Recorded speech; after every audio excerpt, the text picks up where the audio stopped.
The annual shareholders meeting of Bennett Industries was held in the grand ballroom of the Riverside Hotel, the same venue where my parents had celebrated their 30th wedding anniversary. 200 folding chairs faced a stage with a podium and projection screen.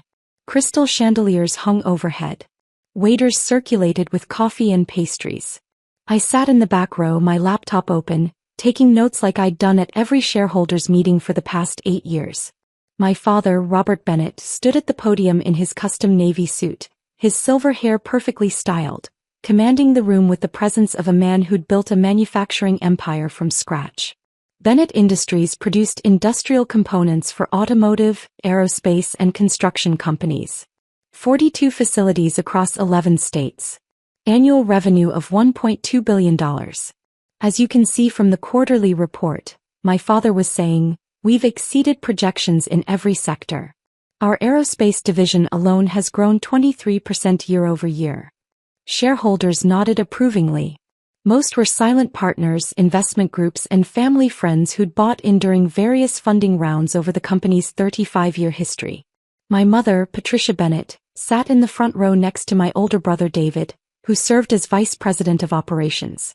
My sister Lauren, the chief marketing officer, sat beside them. The Bennett family business trinity, as the industry magazines called them. I was never part of that trinity. Before we move to the financial deep dive, my father continued, I want to address something. Some of you may have noticed my youngest daughter, Emily, sitting in the back row taking notes. Every head in the room turned to look at me. I kept my expression neutral. Emily has attended these meetings for years, my father said with an indulgent smile. She takes her little notes, asks her little questions. Cute really. Shows interest in the family business, even if she doesn't quite understand the complexity of what we do here. Polite laughter rippled through the crowd. Emily has a savings account, my mother added from her seat, loud enough for everyone to hear. She's very proud of it. She checks it regularly, tracks her interest. It's adorable. More laughter. David grinned. Lauren looked uncomfortable but said nothing. Real business is too complex for everyone, my father continued, his tone patronizing but not unkind. Emily has her interests, her charity work, her little investment club meetings, and that's wonderful. But Bennett Industries requires decades of experience, intimate knowledge of manufacturing, understanding of global supply chains. He trailed off meaningfully. The implication was clear. I was a child playing at business while the adults did real work. Now, my father said, pulling up a new slide, let's talk about our expansion plans. We're looking at acquiring precision parts manufacturing in Ohio, which would give us vertical integration in our automotive supply chain. I typed quietly on my laptop, my face revealing nothing. What my father didn't know, what nobody in this room except 3 people knew, was that the little savings account my mother mocked had started with $5 million from my grandfather's inheritance when I was 21.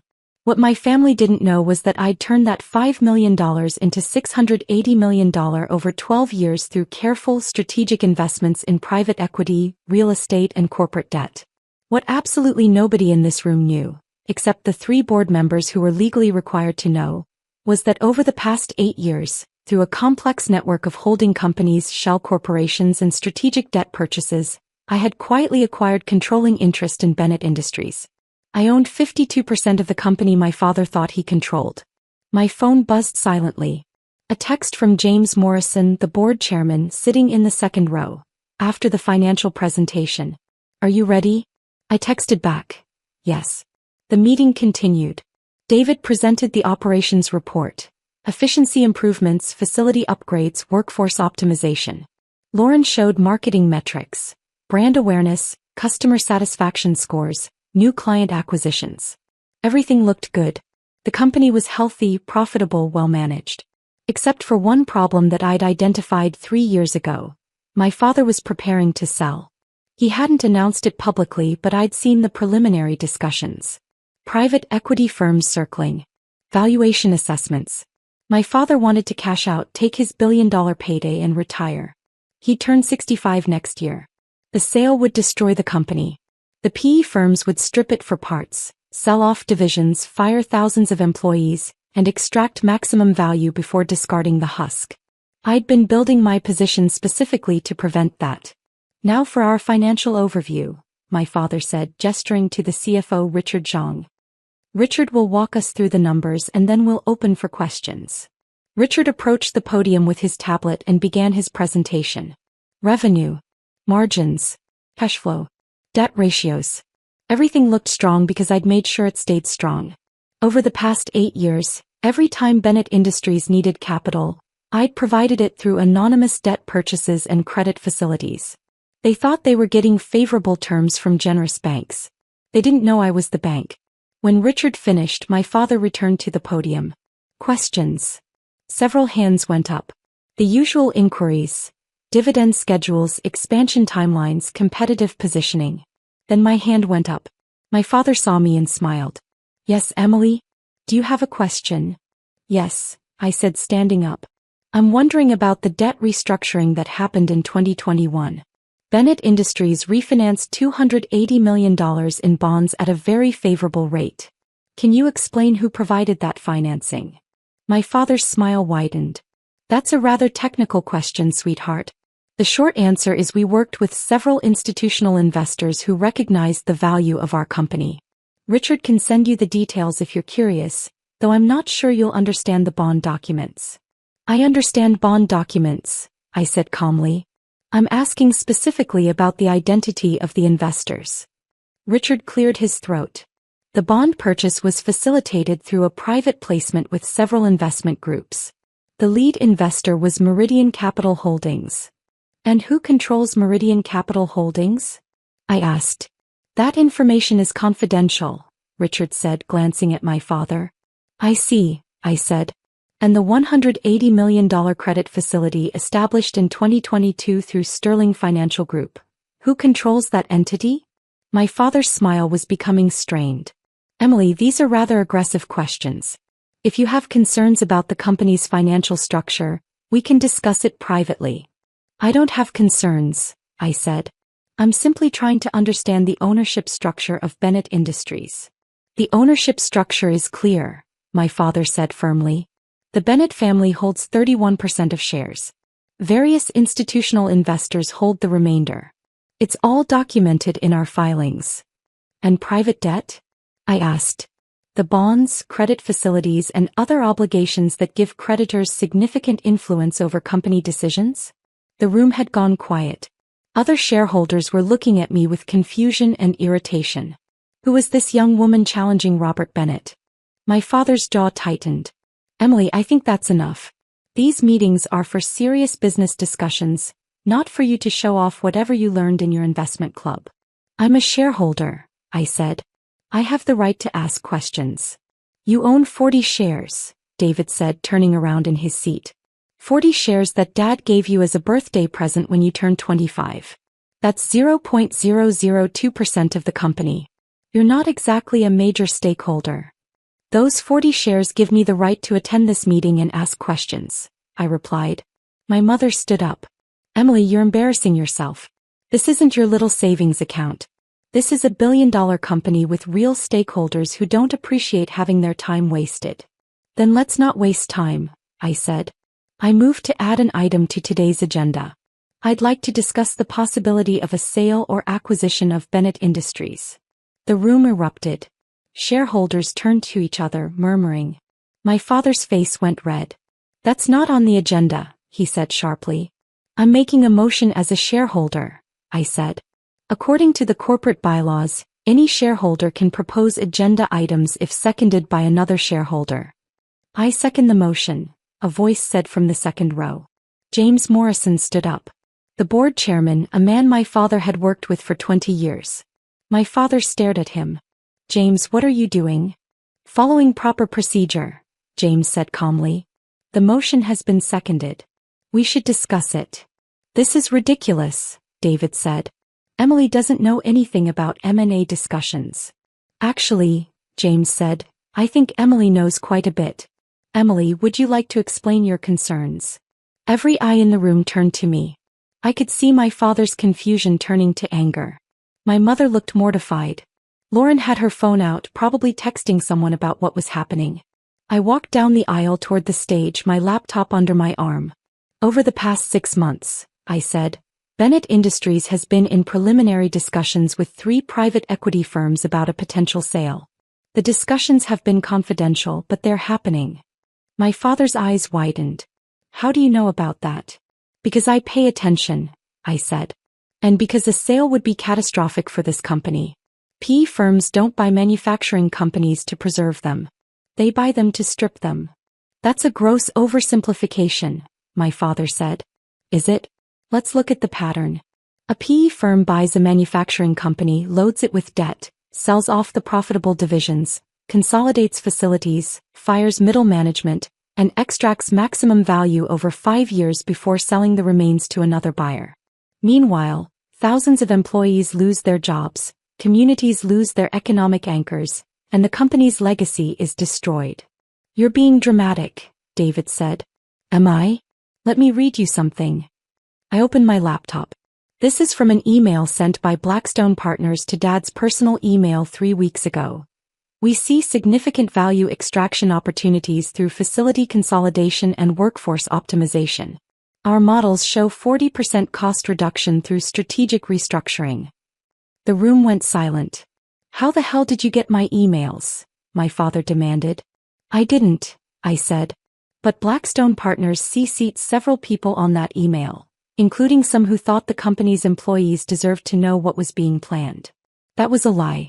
I'd actually gotten the email through a contact at one of the law firms involved in the discussions. But the effect was the same. You had no right, my father started. Shareholders have every right to know when the company is being sold, I interrupted. Especially when that sale will destroy the company. Nobody's destroying anything, my father said.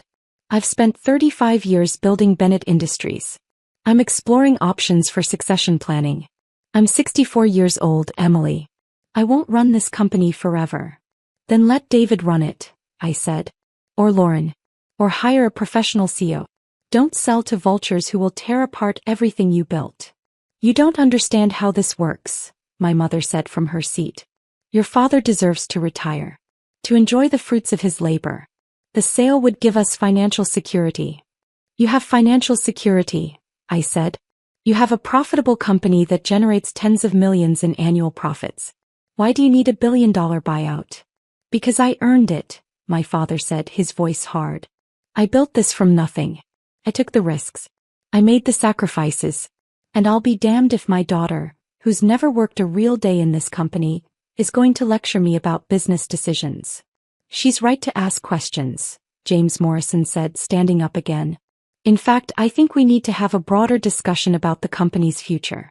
Which is why I've asked several people to join us today. The ballroom's side door opened. 3 people walked in.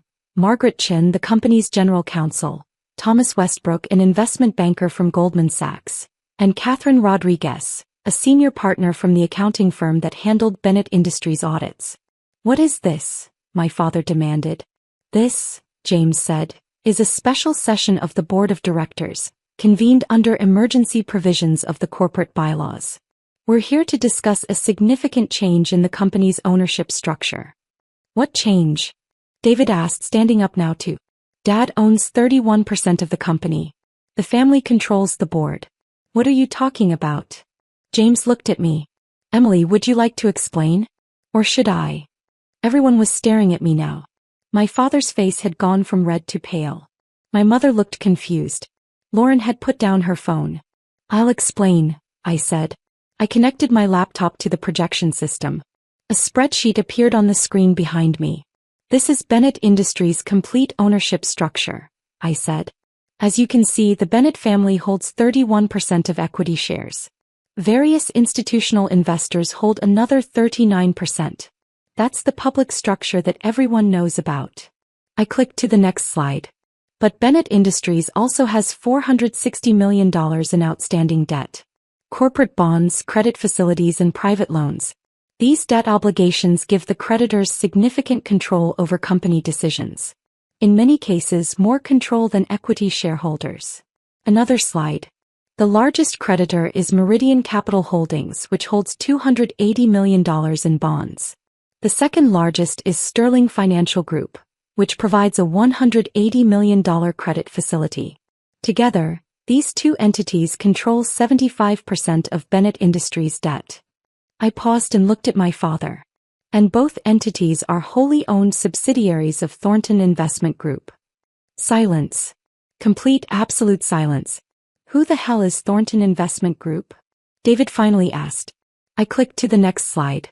It showed my face next to the corporate logo. I said. Thornton is my mother's maiden name. I established Thornton Investment Group 9 years ago. Over the past 8 years, I've systematically acquired debt positions in Bennett Industries. My father was staring at the screen like it showed his own death certificate. You're saying? He started then stopped. I'm saying that I hold $460 million in Bennett Industries debt, I said. Which, combined with my equity position and convertible instruments, gives me effective control of 52% of the company.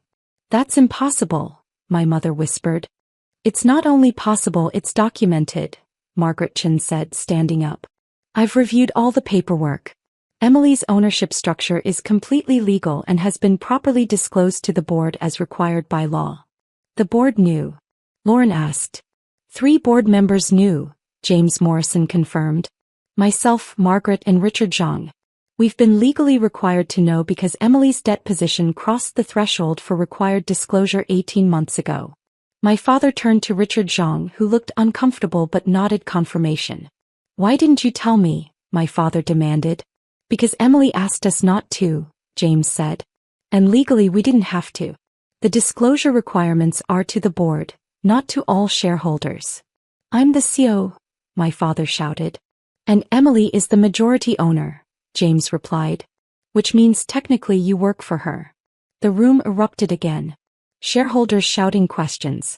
David arguing with James. My mother sitting frozen in her chair. I waited for the chaos to settle. I didn't reveal this position because I had no reason to, I finally said.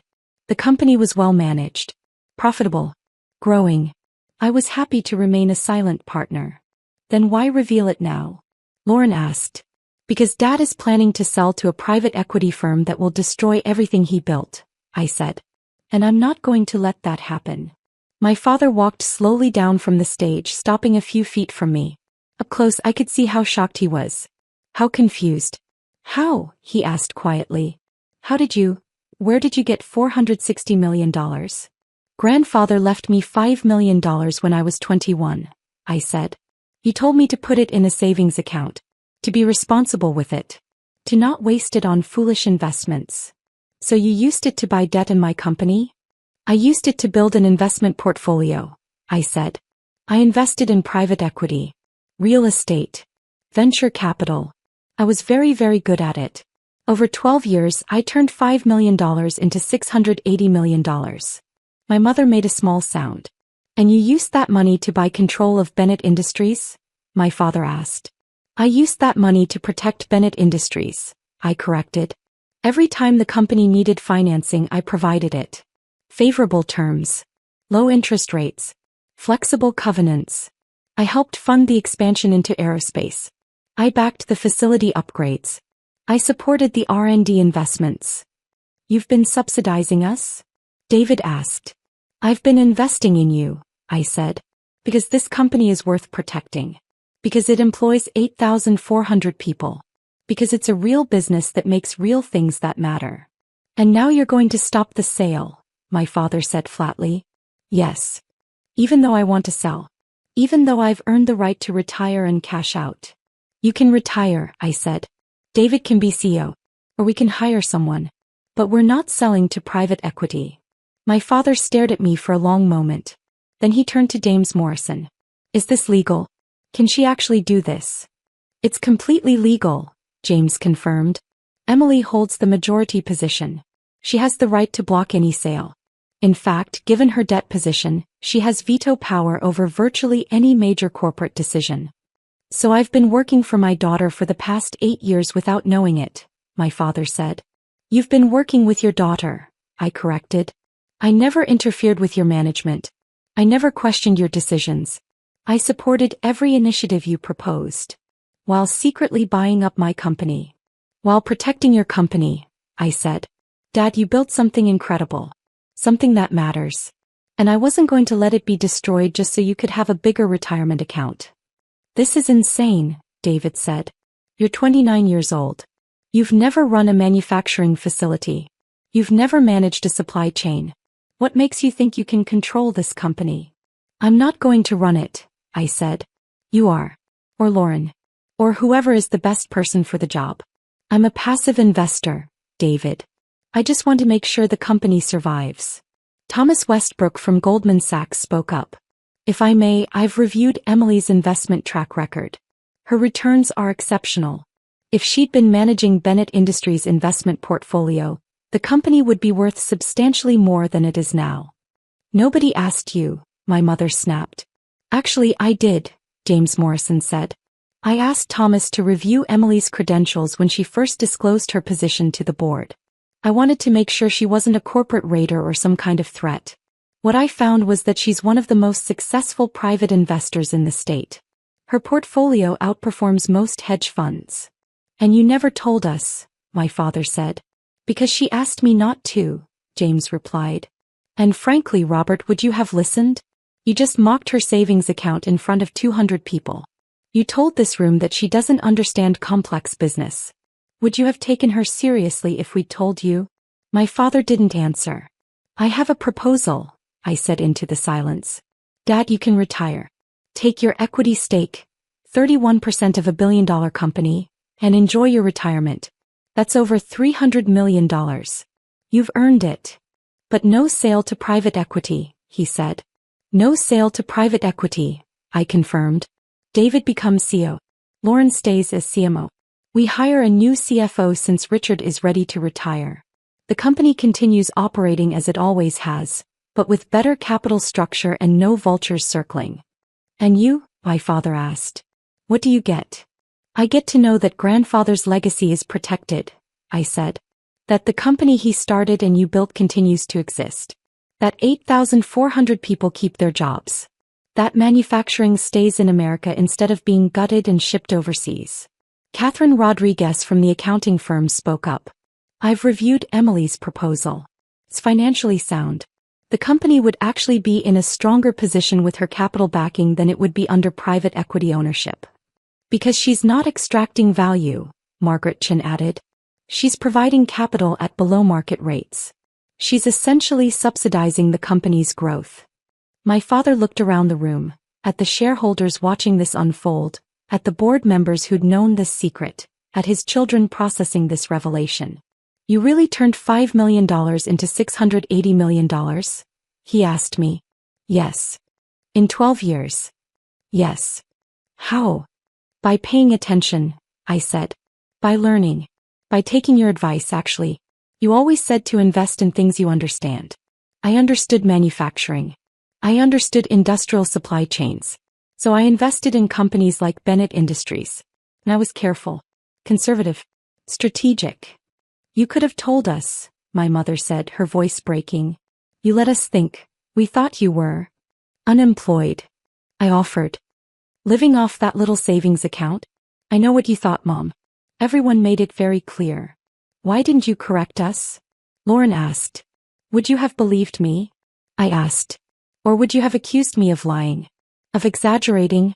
Of trying to compete with David and his real job? Lauren looked away.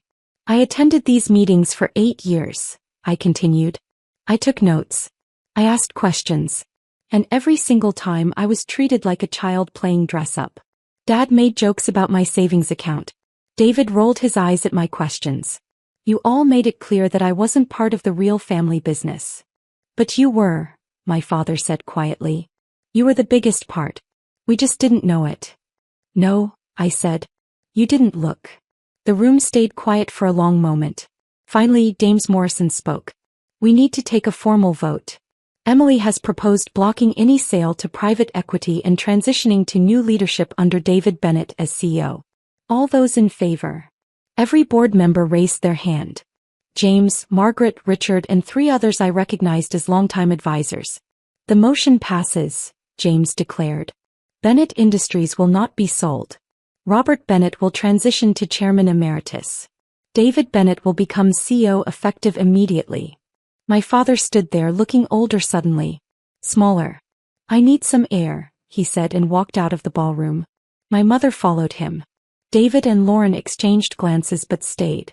The shareholders began filing out, talking among themselves, processing what they'd just witnessed. James Morrison approached me. That went better than I expected. Did it? Nobody threw anything. I count that as a win. I almost smiled. David walked over, his expression unreadable. So you're my boss now. I'm your investor, I corrected. You're the CEO. Run the company. I'll stay out of your way. Why should I believe that? Because I've been staying out of your way for 8 years, I said. I could have interfered at any time. I never did. He studied me for a long moment. I don't know whether to be impressed or pissed off. You can be both. Are you going to want board meetings? Reports? Updates? Quarterly financial reviews, I said. Same as any investor. That's it. Lauren joined us. I have to ask. Why Bennett Industries? You could have invested in anything. Why Dad's company? Because it's not just Dad's company, I said. It's grandfather's legacy. It's 8,400 people's livelihoods. It's the reason why 5 communities in 3 states have functioning economies. And it's worth protecting. Even from Dad? She asked. Especially from Dad, I said. He built something incredible, but he was about to destroy it for a payout. I couldn't let that happen. David shook his head slowly. You're either the smartest person I know or completely insane. Possibly both, I admitted. My phone buzzed. A text from my father. Can we talk? Privately? I texted back. Tomorrow. You need time to process this. I packed up my laptop and headed for the exit. Thomas Westbrook caught up with me in the hallway. That was the most dramatic shareholders meeting I've ever attended, he said. And I've been to a lot of shareholders meetings. Sorry for the theatrics. Don't be. You just saved a company and made yourself a legend. By the way, if you ever want to discuss other investment opportunities, give me a call. Goldman would love to work with you. I'll keep that in mind. I walked out into the afternoon sunlight. My phone was exploding with texts and calls, but I ignored them all. Instead, I drove to the cemetery where my grandfather was buried. I sat on the grass next to his headstone. Hey, Grandpa, I said quietly. Remember when you gave me that $5 million and everyone said I should just put it in a savings account? That I shouldn't take risks because I was too young to understand investing. The wind rustled through the trees. I took the risk anyway, I continued. And today I used what I built to protect everything you started. The company. The jobs. The legacy. I sat there for a while watching the clouds move across the sky. They thought I was focusing on my little savings account, I said. Turns out I was building an empire. I drove home to my apartment. Not the penthouse my parents assumed I couldn't afford, but a modest 2-bedroom I actually owned outright under my investment company's name. I poured a glass of wine and opened my laptop. My portfolio dashboard showed $680 million in assets across 47 investments. Bennett Industries was the largest, but there were dozens of others. Manufacturing companies, industrial suppliers, technology firms. My phone rang. My father. I answered. I've been thinking, he said without preamble. About what you said. About me not looking. Dad. You're right. I didn't look. I saw what I expected to see. A daughter who wasn't interested in real business. Who didn't have the drive or the ambition or the understanding. It's okay. It's not okay, he interrupted. I built a company. You built an empire. And I was too blind to notice. I didn't know what to say. I'm proud of you, he said quietly. I should have said that years ago. I'm saying it now. I'm proud of what you've accomplished. Thank you, I managed. Tomorrow can we talk about the future? Really talk? Not father to daughter but investor to CEO. I'd like that. Good. And Emily? Yes. That savings account comment was cruel. I'm sorry. I know. He hung up. I sat there holding my phone watching the sun set over the city. They'd told me to focus on my little savings account. They'd said real business was too complex. They'd mocked my notes and dismissed my questions. And while they weren't looking, I'd become the thing they never saw coming. Their owner. Their investor. Their foundation. Tomorrow we'd start building something new. But tonight I'd earned the right to smile. Because sometimes, the quietest person in the room is the most powerful. And sometimes, a savings account grows into something nobody expected. Mine just happened to grow into $680 million and control of a billion-dollar empire. Not bad for someone who didn't understand complex business. Not bad at all.